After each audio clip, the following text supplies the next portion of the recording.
messieurs, voici votre édition vespérale de ce vendredi au 3 janvier 2025 qui part avec les sommaires.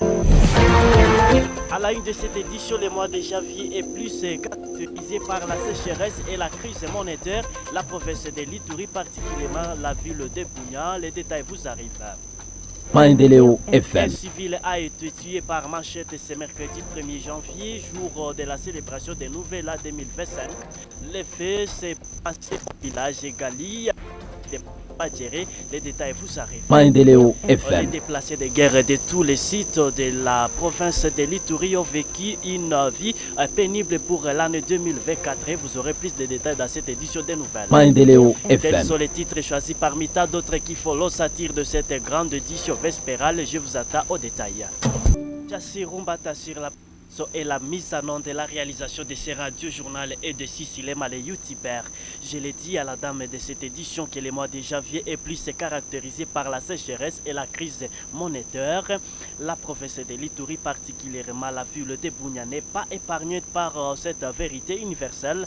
Notre reporter Batizaché a fait encore le tour au marché et central de la ville de Bunia. Voici, il nous présente les résultats de ce qu'il a obtenu sur le terrain. Certains étalages sautent restés vides, pas de clients, les marchands sont frappés par l'insomnie. Comme nous explique la cause, cette maman retrouvée au marché central de la ville de Bunia. Ile javile kama utapitisa jese pana yu franga vraiment pana kati ya batu muzigo nangia namuna njia ko bien muzigo nangia mef namuna franga pana bei pana tembea ba mama soko yote banalia kila batu yote banalia hata kumagaze kule tunapita katikati ya nguo pana uzana toa dola na ruka mbali mbaya sana dola na panda yulu sana franga pana kati ya batu kama franga hiyo kati ya batu hadi dola ko yulu na kwa kai ingine batu vraiment batu kona souffrir sana. À elle d'ajouter pour le cas des mamans marchandes dans les marchés centrales de la ville de Bunia, l'autre cause de cette crise est l'instabilité de mamans par rapport à l'air lié à des ventes. Par exemple, aujourd'hui, vous retrouvez ici une autre hangar, demain on vous délocalise pour aller travailler ailleurs. Et c'est une chose qui frappe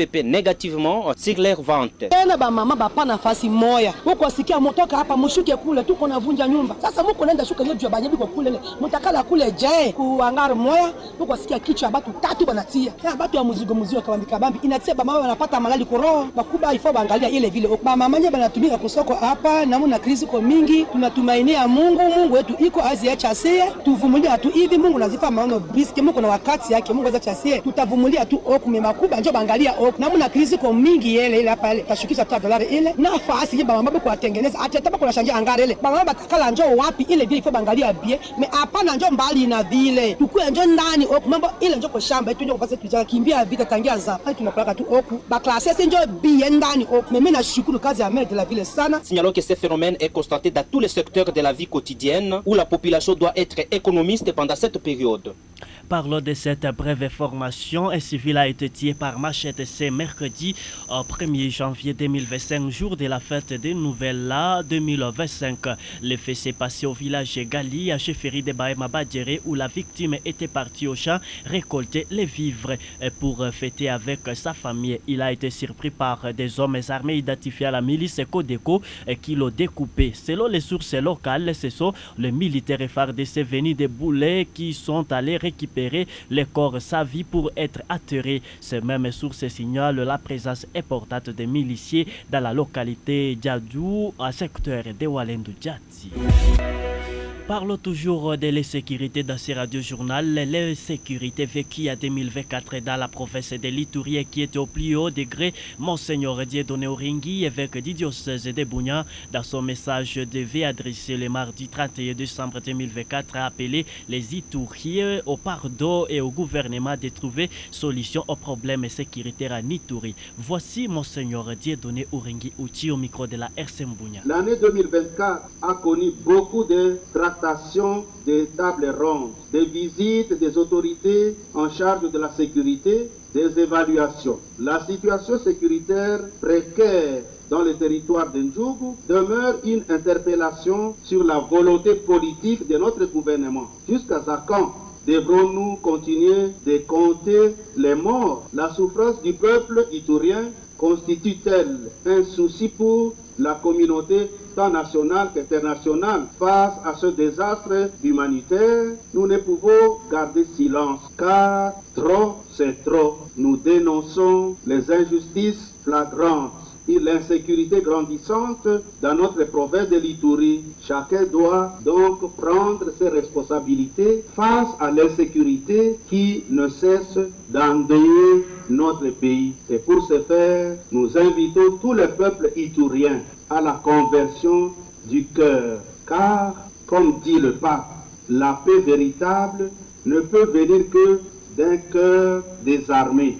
Quant aux autorités de notre pays et la communauté internationale, l'unique option qui s'impose est la recherche des voies et moyens pour une paix durable.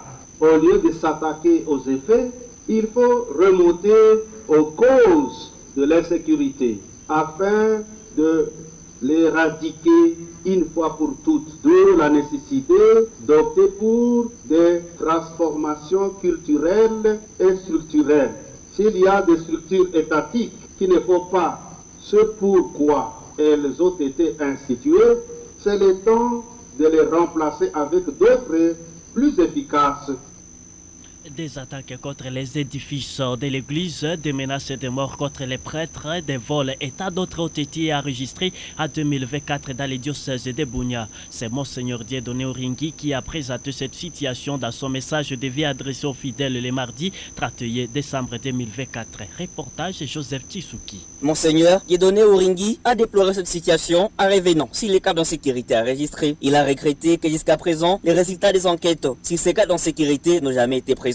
Sur le plan sécuritaire, notre diocèse continue à souffrir de la recrudescence et du cycle infernal des atrocités en jour. Après des menaces proférées contre notre personne, les prêtres nommés à Jiba et Panouma ont été la cible d'une tentative d'enlèvement préméditée par certains éléments de la milice Codeco. Ne les ayant pas trouvés, ce dernier avait fermé les portes des édifices de culte dans ces deux structures. Nous avons également enregistré plus d'un cas d'attaque et d'actes de vandalisme et de barbarie, notamment à Tchemtchem. On a volé la statue de la Vierge Marie au sanctuaire Mont-Carmel. Cas de vol perpétré à Nyakasanza, Mozimaria, Procure, Jiba et Teni. Dans certaines de ces circonstances, les malfrats ont clairement exprimé les motifs de leur mission qui était d'arracher la vie aux prêtres. Mais hélas, ce qui est bien étonnant et inquiétant, nous n'avons jamais reçu la suite des enquêtes que devraient faire les autorités compétentes afin de réparer les dommages causés par ces inciviques.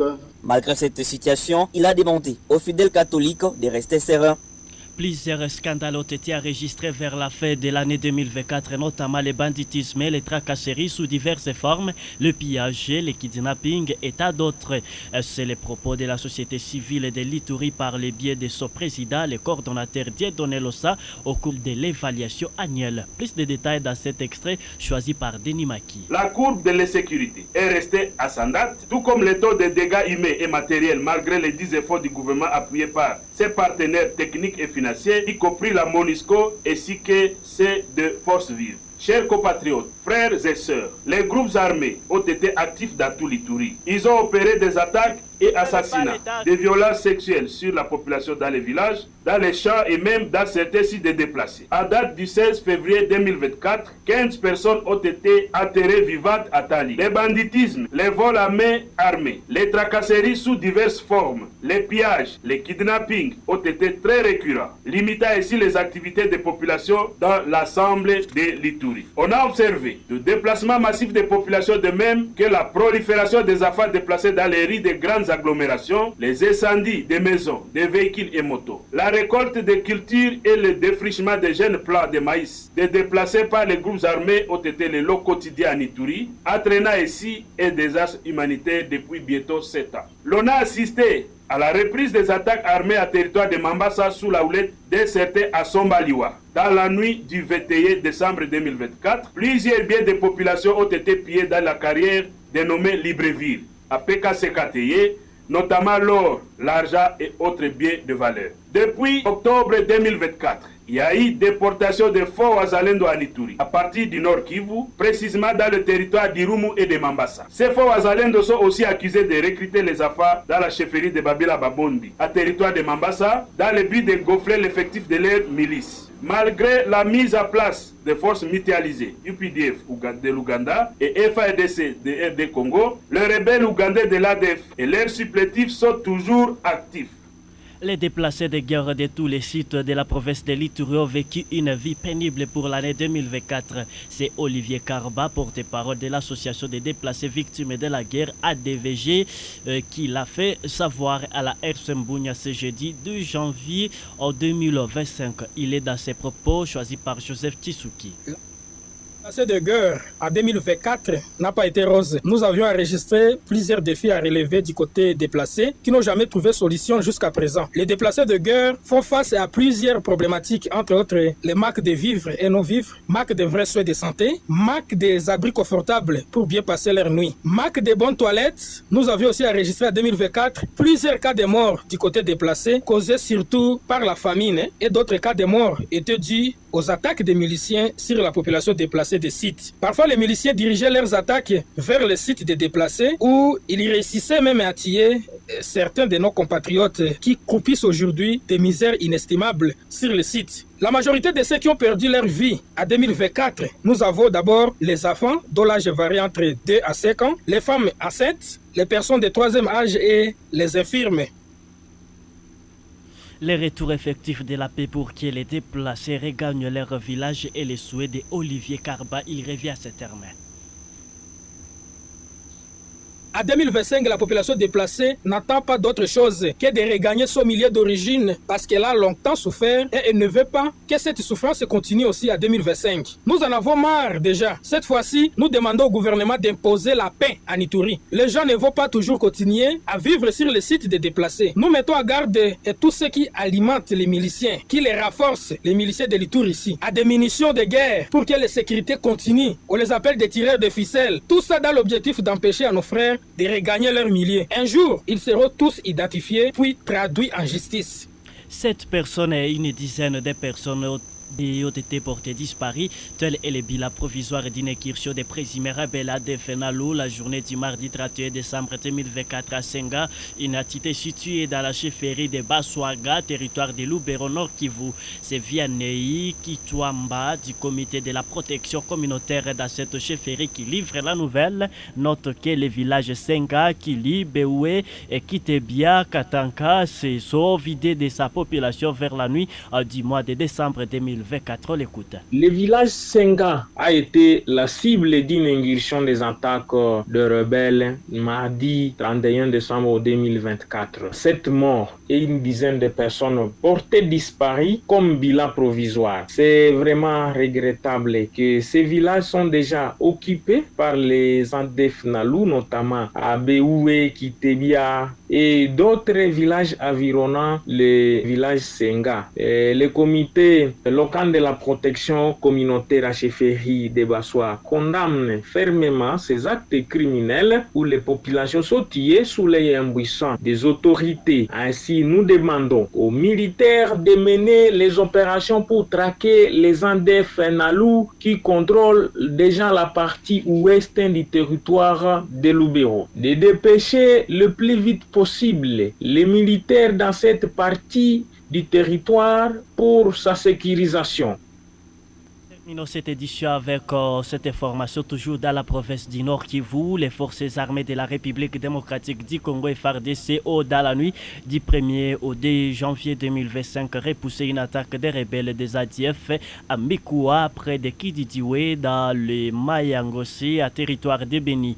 Justé Kassaïrio, rapporteur de la société civile du territoire de Beni, indique que les premières détonations ont été attendues autour de minuit et se sont poursuivis jusqu'à 5 heures du matin. Suivons-les dans cet extrait choisi par Joseph Tsisuki. Tout en encourageant les efforts de nos forces armées de la République, nous disons que la situation est devenue calme dans le Mayangossi, précisément à Kiridiwe, où l'armée a fait face aux rebelles islamistes ADF.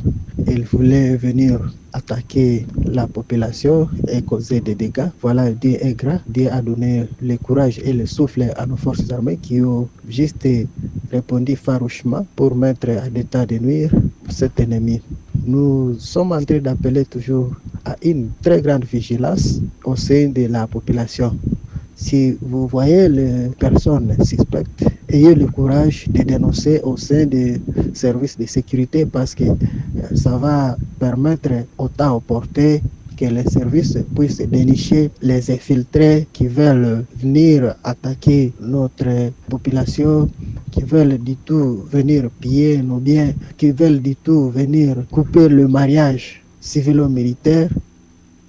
C'est à 18h passé de 30 minutes à travers la ville de Bunia, dans la province de l'Ituri. Vous êtes en train de nous écouter à partir de la ville de Butembo. Sachez que c'est la fin de cette grande édition vespérale présentée par Denis Maki Loné. Mais c'est là qui nous ont suivis à cours des diffusions. Je vous rappelle les moments forts de ces radios journal. Maendeleo FM. Le mois de janvier est plus caractérisé par la sécheresse et la crise monétaire. La province de l'Ituri particulièrement et la ville de Bunia n'est pas épargné par cette vérité universelle. Notre reporter Baptiste nous a donné les condensés de ce qu'il a retrouvé sur terrain. Maendeleo FM. Un civil a été tué par machette ce mercredi 1er janvier 2025, jour de la célébration du Nouvel An 2025. Le fait s'est passé au village Gali, à chefferie de Baema Badjere, où la victime était partie au champ récolter les vivres pour qu'il puisse fêter avec toute sa famille. Vous avez les détails dans cette édition des nouvelles. Maendeleo FM. Mais aussi des attaques contre les édifices de l'église, des menaces, des morts contre les prêtres, des vols et tas d'autres ont été enregistrés en 2024 dans les diocèses de Bunia. C'est Monseigneur Dieudonné Uringi qui a présenté cette situation dans son message devait adresser aux fidèles le mardi 31 décembre 2024 dernier, dont vous avez les détails avec Joseph Tsouki dans un reportage. Maendeleo Et FM. ce sont là les titres qui ont constitué l'ossature de cette grande édition vespérale. Si vous l'avez aimé, dites merci à Denis Maki, chapeau bas à Jassirou Mbata, mais aussi merci beaucoup à la réalisation de Sicilem, les youtubeurs. Ne manquez pas de suivre à partir de 20h30 cette même édition sur YouTube Maendeleo Bunia TV, mais aussi notre adresse sur TikTok, c'est bien Maendeleo Bunia Info, mais aussi sur Facebook, c'est la radio communautaire Maendeleo à toutes lettres. Quant à moi, je vais vous retrouver très prochainement dans nos éditions. Portez-vous tous bien.